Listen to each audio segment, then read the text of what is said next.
History of Florence and of the Affairs of Italy, Book 2, Chapter 7, by Niccolo Machiavelli, narrated by American Mail 1 and published by Logos Ex Machina Archive. The emperor, being arrived at Rome, created an antipope, did many things in opposition to the church, and attempted many others, but without effect, so that at last he retired with disgrace, and went to Pisans, where, either because they were not paid, or from disaffection, about 800 German horse mutinied, and fortified themselves at Montecchio upon the Cerigliu. And when the emperor had left Isa to go into Lombardy, they took possession of Lucca and drove out Francesco Castracani, whom he had left there. Designing to turn their conquest to account, they offered it to the Florentines for 80,000 florins, which, by the advice of Simone della Tosso, was refused. This resolution, if they had remained in it, would have been of the greatest utility to the Florentines, but as they shortly afterwards changed their minds, it became most pernicious. For although at the time they might have obtained peaceful possession of her for a small sum and would not, they afterward wished to have her and could not, even for a much larger amount, which caused many and most hurtful changes to take place in Florence.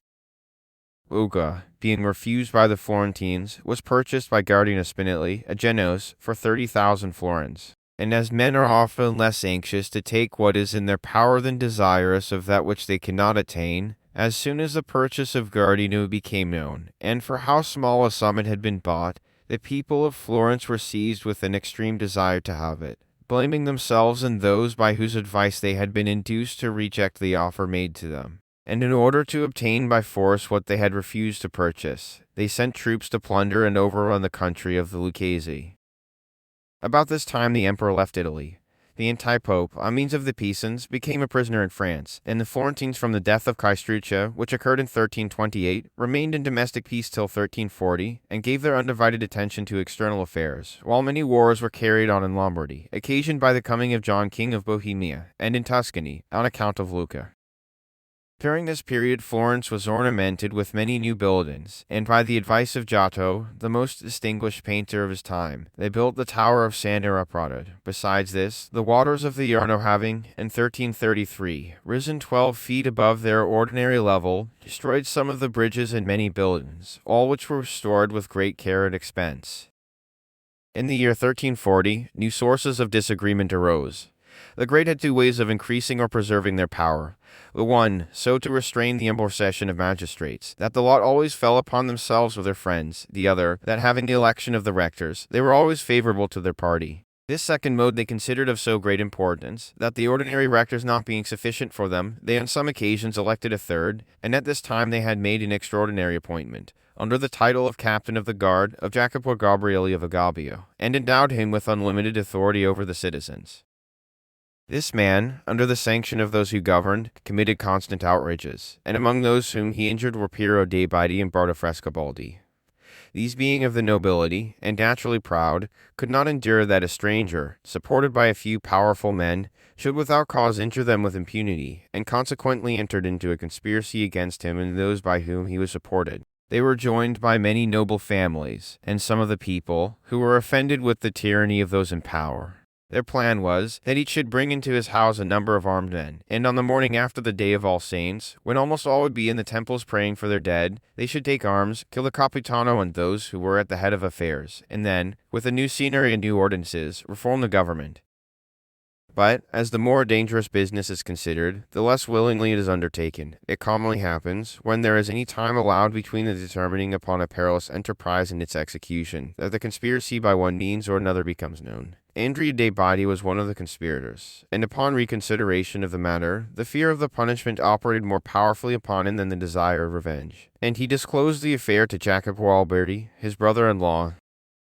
Jacopo acquainted the priors, and they informed the government. And as the danger was near, All Saints' Day being just at hand, many citizens met together in the palace, and thinking their peril increased by delay, they insisted that the Signory should order the alarm to be rung, and called the people together in arms. Aldo Valori was at this time consul near, and Francesco Salviati one of the Signory, who, being relatives of the Bardi, were unwilling to summon the people with the bell, alleging as a reason that it is by no means well to assemble them in arms upon every slight occasion, for power put into the hands of an unrestrained multitude was never beneficial, that it is an easy matter to excite them to violence, but a difficult thing to restrain them. and that, therefore, it would be taking a more prudent course if they were to inquire into the truth of the affair and punish the delinquents by the civil authority than to attempt, upon a simple information, to correct it by such a tumultuous means and thus hazard the safety of the city. One would listen to these remarks. The Signory were assailed with insolent behavior and indecent expressions, and compelled to sound the alarm, upon which the people presently assembled in arms. On the other hand, the Bardi and the Frescobaldi, finding themselves discovered, that they might conquer with glory or die without shame, armed themselves, in the hope that they would be able to defend the part of the city beyond the river, where their houses were situated. And they fortified the bridge in expectation of assistance, which they expected from the nobles and their friends in the country. Their design was frustrated by the people who, in common with themselves, occupied this part of the city, for these took arms in favor of the Signory, so that, seeing themselves thus circumstanced, they abandoned the bridges and bent up themselves to the street in which the Bardi resided, as being a stronger situation than any other, and this they defended with great bravery. Jacopo d'Arbia, knowing the whole conspiracy was directed against himself, in fear of death, terrified and vanquished, kept himself surrounded with forces near the palace of the Signory, but the other rectors, who were much less blamable, discovered greater courage, and especially the podesta or provost, whose name was Maffeo da Marradi. He presented himself among the combatants without any fear, and passing the bridge of the Rubaconte amid the swords of the Bardi, made a sign that he wished to speak to them. Upon this, their reverence for the man, his noble demeanor, and the excellent qualities he was known to possess, caused immediate cessation of the combat, and induced them to listen to him patiently. He very gravely, but without the use of any bitter or aggravating expressions, blamed their conspiracy, showed the danger they would incur if they still contended against the popular feeling, gave them reason to hope their complaints would be heard and mercifully considered, and promised that he himself would use his endeavors in their behalf. He then returned to the Signory and implored them to spare the blood of the citizens, showing the impropriety of judging them unheard, and at length induced them to consent that the Bardi and the Frescobaldi, with their friends, should leave the city, and without impediment be allowed to retire to their castles. Upon their departure, the people being again disarmed, the Signory proceeded against those only of the Bardi and Frescobaldi families who had taken arms. To lessen their power, they bought of the Bardi the castle of Manguino and that of Vernia, and enacted a law which provided that no citizen should be allowed to possess a castle or fortified place within 20 miles of Florence. After a few months, Ceda Frescobaldi was beheaded, and many of his family banished. Those who governed, not satisfied with having subdued the Bardi and the Frescobaldi, as is most commonly the case, the more authority they possessed, the worse use they made of it, and the more insolent they became. As they had hitherto had one captain of the guard who afflicted the city, they now appointed another for the country, with unlimited authority, to the end that those whom they suspected might abide neither within nor without. And they excited them to such excesses against the whole of the nobility, that these were driven to desperation, and ready to sell both themselves and the city to obtain revenge. The occasion at length came, and they did not fail to use it. The troubles of Tuscany and Lombardy had brought the city of Lucca under the rule of Mastino della Scala, Lord of Verona, who, though bound by contract to assign her to the Florentines, had refused to do so, for, being Lord of Parma, he thought he should be able to retain her, and did not trouble himself about his breach of faith. Upon this the Florentines joined the Venetians, and with their assistance brought Mastino to the brink of ruin. They did not, however, derive any benefit from this beyond the slight satisfaction of having conquered him. For the Venetians, like all who entered into league with less powerful states than themselves, having acquired Trevigi and Vicenza, made peace with Mastino without the least regard for the Florentines. Shortly after this, the Visconti, lords of Milan, having taken Parma from Mastino, he found himself unable to retain Lucca, and therefore determined to sell it. The competitors for the purchase were the Florentines and the Pisans. And in the course of the treaty the Pisans, finding that the Florentines, being the richer people, were about to obtain it, had recourse to arms and, with the assistance of the Visconti, marched against Lucca.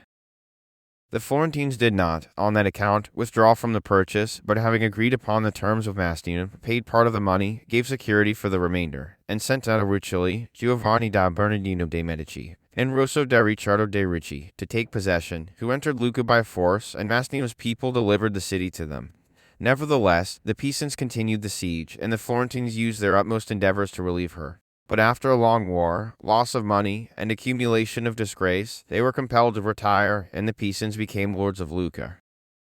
The loss of the city, as in like cases commonly happens, exasperated the people of Florence against the members of the government, At every street corner and public place they were openly censured, and the entire misfortune was laid to the charge of their greediness and mismanagement. At the beginning of the war, 20 citizens had been appointed to undertake the direction of it, who appointed Malatesta di Rimini to the command of the forces. He having exhibited little zeal and less prudence, they requested assistance from Robert King of Naples, and he sent them Walter Duke of Athens, who, as Providence would have it, to bring about the approaching evils, arrived at Florence just at the moment when the undertaking against Lucca had entirely failed. Upon this the 20, seeing the anger of the people, thought to inspire them with fresh hopes by the appointment of a new leader, and thus remove, or at least abate, the causes of calumny against themselves. As there was much to be feared, and that the Duke of Athens might have greater authority to defend them, they first chose him for their coadjutor, and then appointed him to the command of the army. The nobility, who were discontented from the causes above mentioned, having many of them been acquainted with Walter, when upon a former occasion he had governed Florence for the Duke of Calabria, thought they had now an opportunity, though with the ruin of the city, of subduing their enemies. For there was no means of prevailing against those who had oppressed them but of submitting to the authority of a prince who, being acquainted with the worth of one party and the insolence of the other, would restrain the latter and reward the former. To this they added a hope of the benefits they might derive from him when he had acquired the principality by their means. They, therefore, took several occasions of being with him secretly, and entreated he would take the command wholly upon himself, offering him the utmost assistance in their power. To their influence and entreaty were also added those of some families of the people. These were the Peruzzi, Aguili, Inelesi, and Buonarroti, who, being overwhelmed with debts, and without means of their own, wished for those of others to liquidate them, and, by the slavery of their country, to deliver themselves from their servitude to their creditors. These demonstrations excited the ambitious mind of the Duke to greater desire of dominion, and in order to gain himself the reputation of strict equity and justice, and thus increase his favor with the plebeians, he prosecuted those who had conducted the war against Lucca, condemned many to pay fines, others to exile, and put to death Giovanni de' Medici, Nato Rucellai, and Guglielmo Altoviti.